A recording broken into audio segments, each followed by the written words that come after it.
नमस्कार।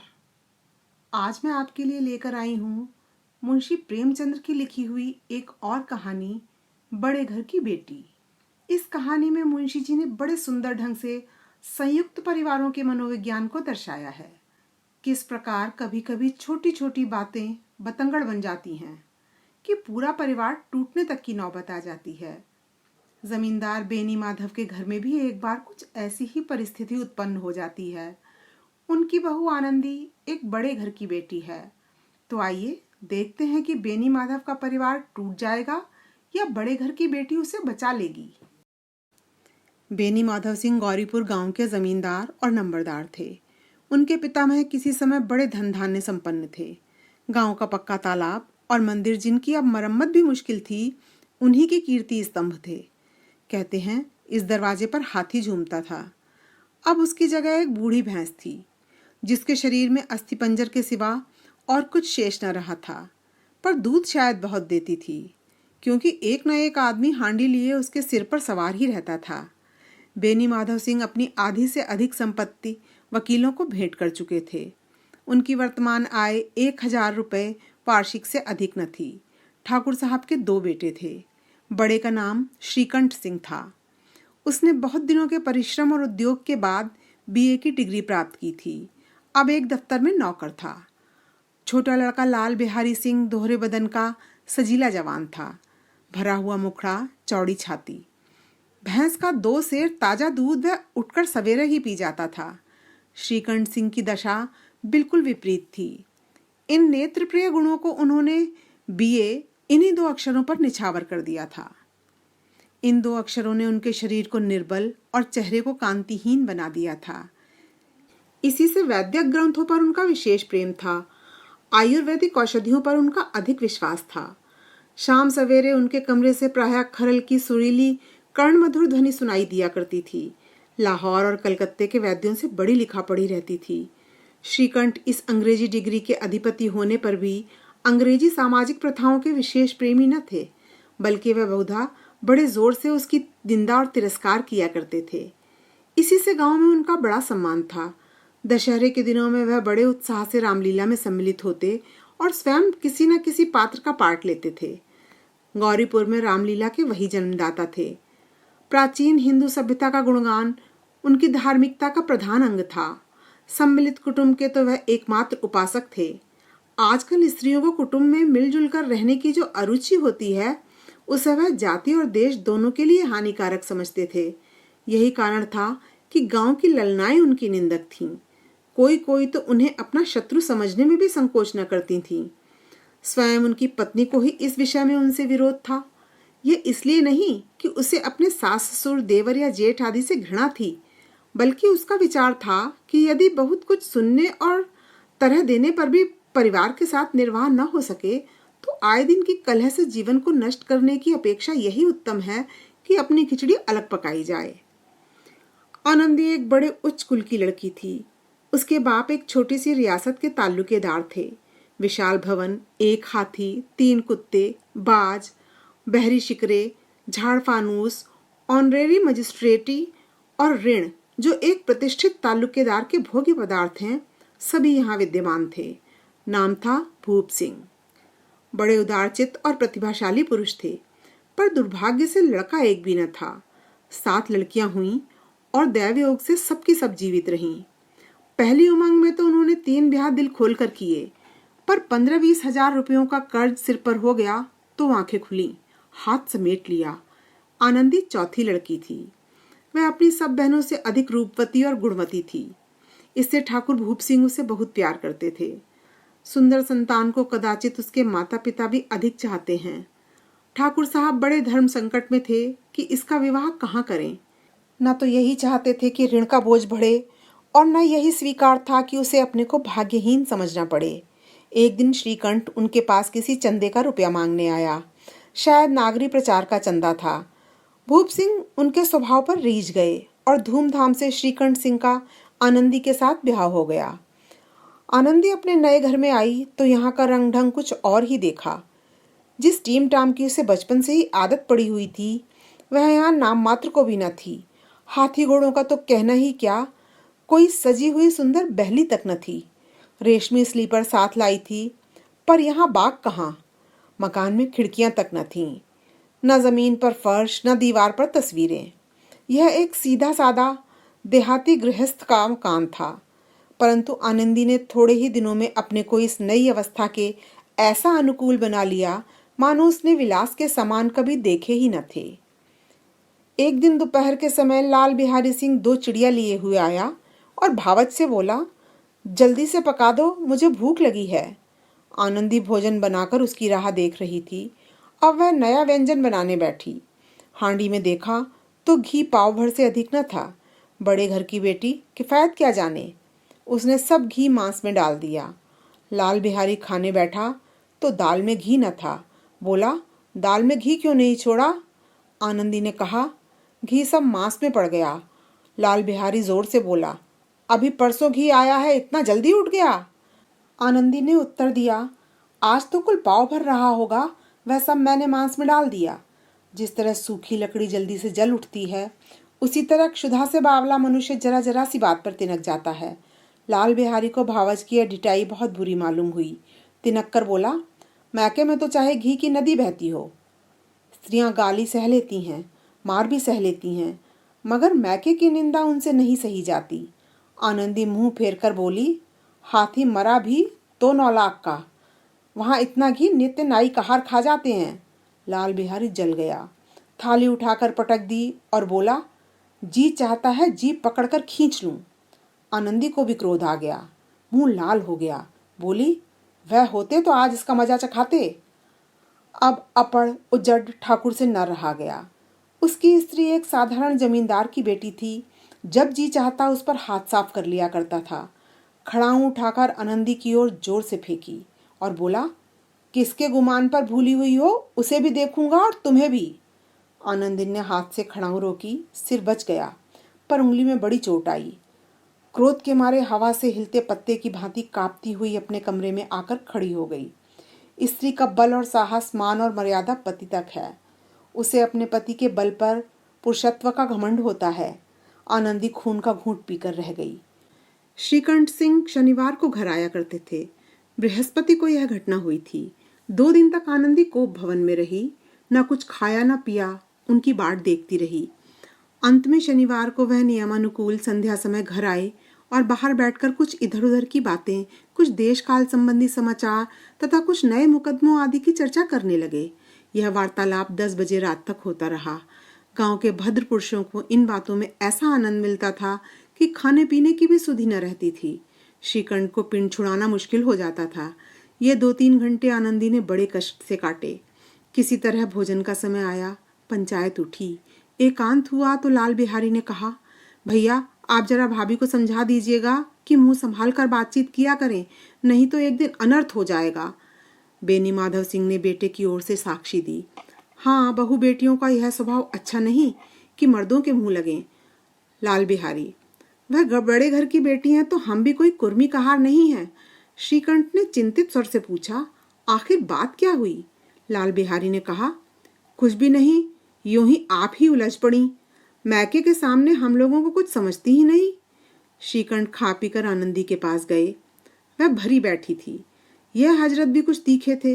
आनंदी ने पूछा, चित्त तो प्रसन्न है?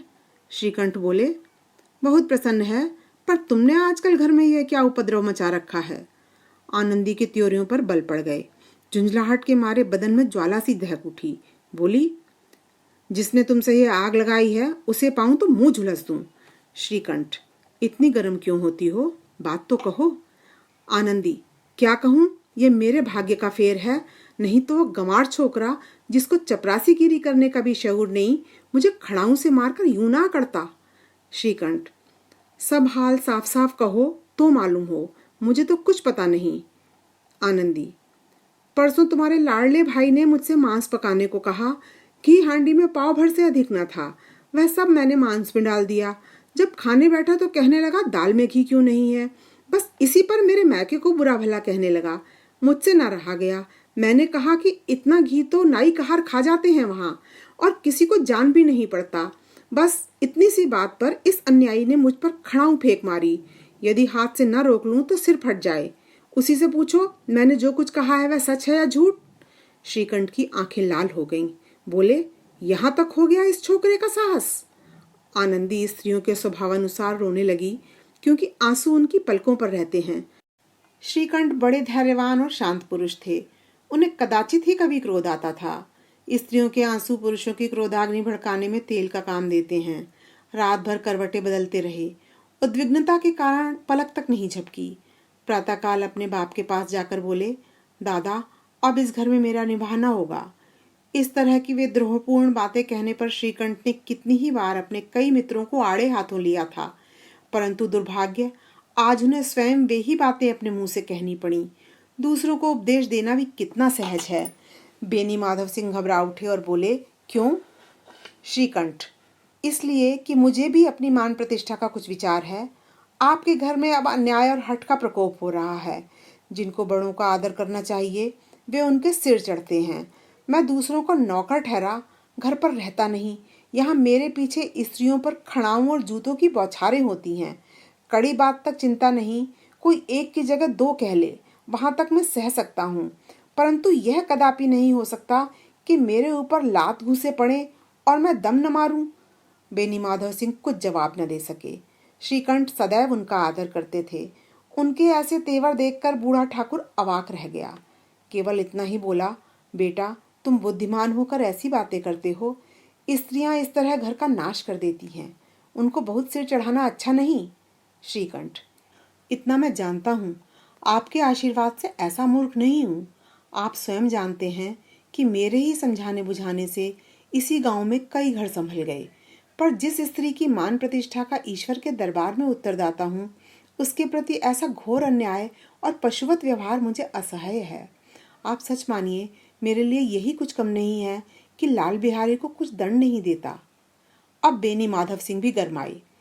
ऐसी बातें और न सुन सके।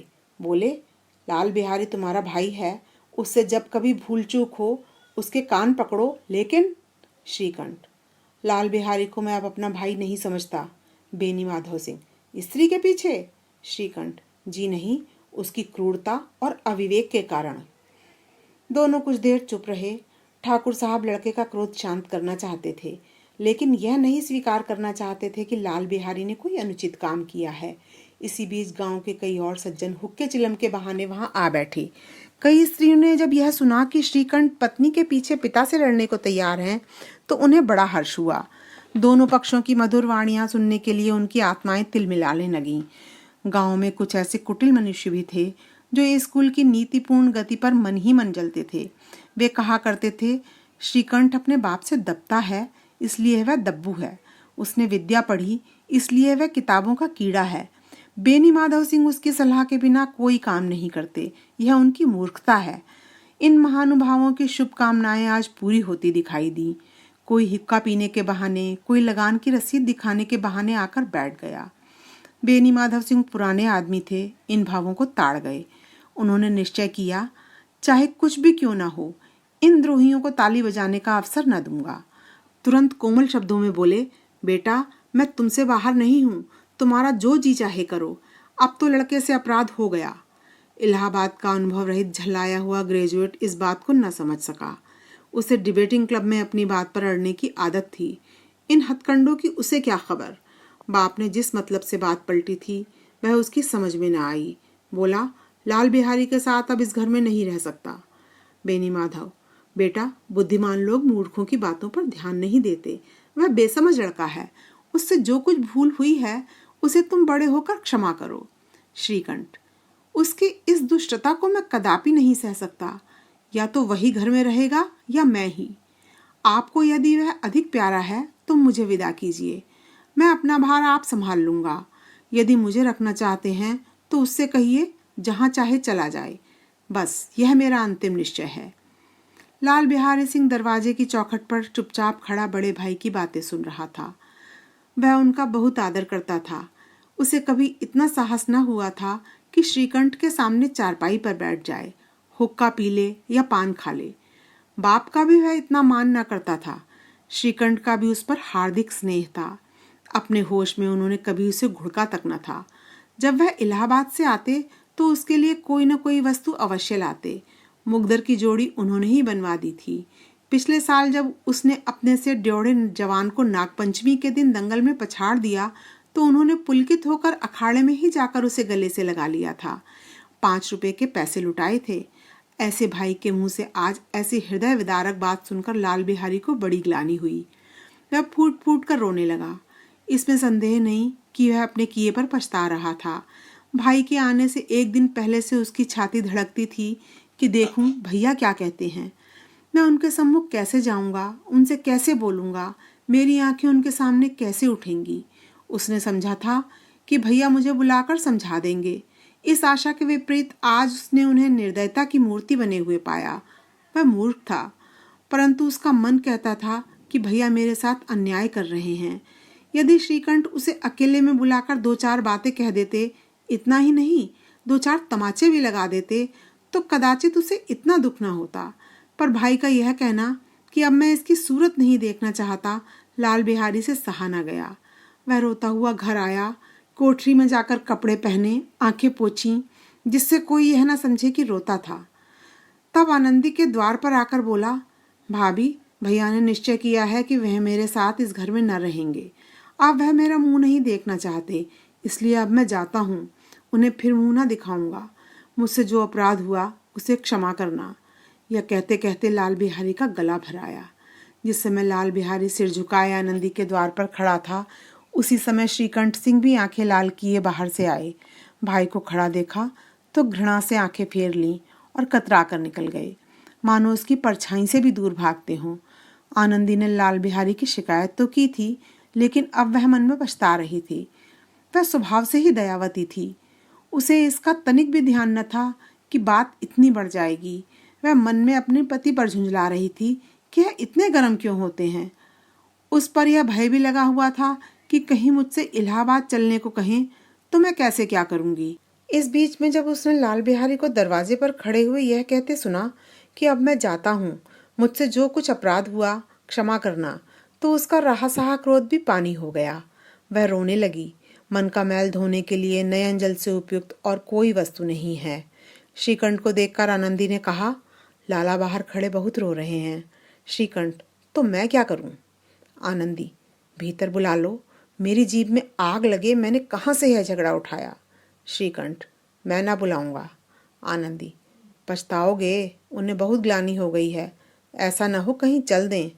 श्रीकंठ न उठे। इतने में लाल बिहारी ने कहा, भाभी, भैया से मेरा प्रणाम कह दो। वह मेरा मुंह नहीं देखना चाहते, इसलिए मैं भी उन्हें अपना मुंह न दिखाऊंगा। लाल बिहारी इतना कहकर लौट पड़ा और शीघ्रता से दरवाजे की ओर बढ़ा। अंत में आनंदी कमरे से निकली और उसका हाथ पकड़ लिया। लाल बिहारी ने पीछे फिरकर देखा और आंखों में आंसू भरे बोला, मुझे जाने दो। आनंदी, कहाँ जाते हो? लाल बिहारी, जहाँ कोई मेरा मुंह न देखे। आनंदी, मैं न जाने दूंगी। लाल बिहारी, मैं तुम लोगों के साथ रहने के योग्य नहीं हूँ। आनंदी, तुम्हें मेरी सौगंध, अब एक पग भी आगे न बढ़ाना। लाल बिहारी, जब तक मुझे यह न मालूम हो जाए कि भैया का मन मेरी तरफ से साफ हो गया, तब तक मैं इस घर में कदापि न रहूंगा। आनंदी, मैं ईश्वर को साक्षी देकर कहती हूँ कि तुम्हारी ओर से मेरे मन में तनिक भी मैल नहीं है। अब श्रीकंठ का हृदय भी पिघला। उन्होंने बाहर आकर लाल बिहारी को गले लगा लिया। दोनों भाई खूब फूट फूट कर रोए। लाल बिहारी ने सिसकते हुए कहा, भैया, अब कभी मत कहना कि तुम्हारा मुंह ना देखूंगा। इसके सिवा आप जो दंड देंगे मैं सहर्ष स्वीकार करूंगा। श्रीकंठ ने कांपते हुए स्वर से कहा, लल्लू, इन बातों को बिल्कुल भूल जाओ। ईश्वर चाहेगा तो फिर ऐसा अवसर ना आवेगा। बेनी माधव सिंह बाहर से आ रहे थे। दोनों भाइयों को गले मिलते देखकर आनंद से पुलकित हो गए। बोल उठे, बड़े घर की बेटियां ऐसी ही होती हैं, बिगड़ा हुआ काम बना लेती हैं। गांव में जिसने यह वृत्तांत सुना, उसी ने इन शब्दों में आनंदी की उदारता को सराहा। बड़े घर की बेटियां ऐसी ही होती हैं। आपको ये कहानी कैसी लगी? कमेंट करके ज़रूर बताएं। चैनल को सब्सक्राइब करें, वीडियो को लाइक करें, अपने मित्रों के साथ शेयर भी करें। धन्यवाद।